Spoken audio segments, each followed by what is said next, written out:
الحمدللہ رب العالمین والصلاة والسلام علی سید الانبیاء والمرسلین اما بعد فاعوذ باللہ من الشیطان الرجیم بسم اللہ الرحمن الرحیم اللہم صل علی سیدنا و مولانا محمد وعلی آل سیدنا و مولانا محمد مبارک وسلم۔ امید ہے سب ساتھی خیر و عافیت کے ساتھ ہوں گے۔ اللہ رب العزت آپ سب دیکھنے والوں کو سلامت رکھے، آباد و شاد رکھے، آپ سب کی دین دنیا کی مشکلاتوں، غموں، پریشانیوں کو دور فرمائے۔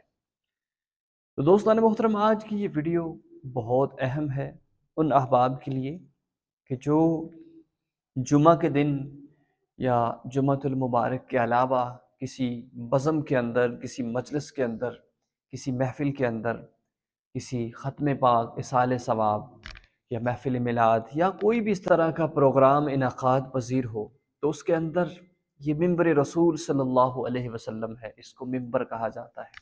اس کی عزت، اس کی تقریب پڑھے لکھے احباب بڑی اچھی طرح جانتے ہیں، لیکن بعض لوگ اس کی بالکل بے قدری کر دیتے ہیں۔ لیکن یاد رکھیے، جب اس ممبر کے اوپر بیٹھے تو سب سے پہلے، اگر آپ نئے ہیں، آغاز کر رہے ہیں خطابت کا، تو سب سے پہلے 2 رکعت نماز اپنی کامیابی کے لیے پڑھ لیا کریں، درود شریف کی کثرت کریں، اور اس کے بعد اس کے اوپر بیٹھیں۔ اس کے کچھ آداب ہیں، اس کے اوپر بیٹھ کے ہمیشہ قرآن و حدیث کی روشنی میں جو بھی آپ بیان کرتے ہیں اس کو کیا جائے۔ کسی ایرے وغیرہ شخص کی اس ممبر رسول صلی اللہ علیہ وسلم کے اوپر آپ کو زیب نہیں دیتا کہ آپ کسی ایسے انسان کہ جو جاہل ہے، جو دین سے دور جا چکا ہے، اس کے اقوال کو، اس کی باتوں کو اس کے اوپر بیٹھ کے کرنے کی آپ کو ضرورت نہیں۔ اگر آپ نے ایسی باتیں کرنی ہیں، کسی کی عزت پہ حملہ کرنا ہے، کسی کو گالی دینی ہے، کسی کے اوپر لعن طعن کرنی ہے، تو اس ممبر سے اٹھ کے آگے ہو جائیے۔ اس ممبر کی بڑی شان ہے، اس وقت اس کا بڑا مقام ہے۔ یاد رکھیے، جب آپ اس ممبر کی عزت کریں گے، اس کی عزت کا خیال رکھیں گے، اس کے اوپر بیٹھ کے قرآن و حدیث، صحابہ کے اقوال، جتنے بھی اللہ کے نیک اور برگزیدہ بندے ہیں انہی کے اقوال کو شامل کیجیے۔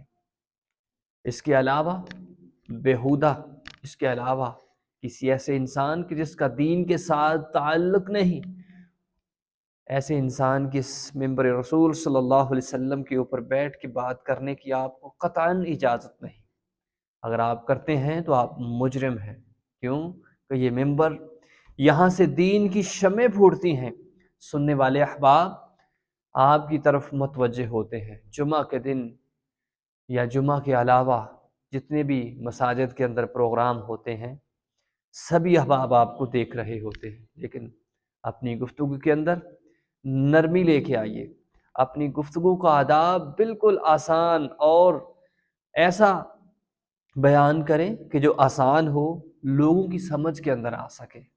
اگر لوگ ان پڑھ ہیں، لوگ آپ کے سامنے کسی قصبے یا کسی دیہاتی ماحول سے تعلق رکھنے والے ہیں، قصبے والے لوگ تو پڑھے لکھے ہوتے ہیں، وہاں بھی عام لوگ ہوتے ہیں، لیکن اپنی زبان جو ہے آسان الفاظ کے اندر استعمال کریں۔ تقریر کرنے کا انداز یہی ہے کہ اس ممبر کی سب سے پہلے آپ کو ادب آنا چاہیے، اس کی عزت کا خیال ہونا چاہیے کہ اس کو ممبر رسول صلی اللہ علیہ وسلم کہا جاتا ہے۔ جتنی بھی مساجد ہیں، جہاں جہاں بھی یہ ممبر پڑا ہوا ہے، اس کی بڑی شان، اس کا بڑا مقام ہے، اس کی بہت بڑی عزت ہے۔ آپ جان نہیں سکتے کہ اس ممبر کی کتنی بڑی عزت ہے۔ تو گرامی قدر حضرات، میرے جتنے بھی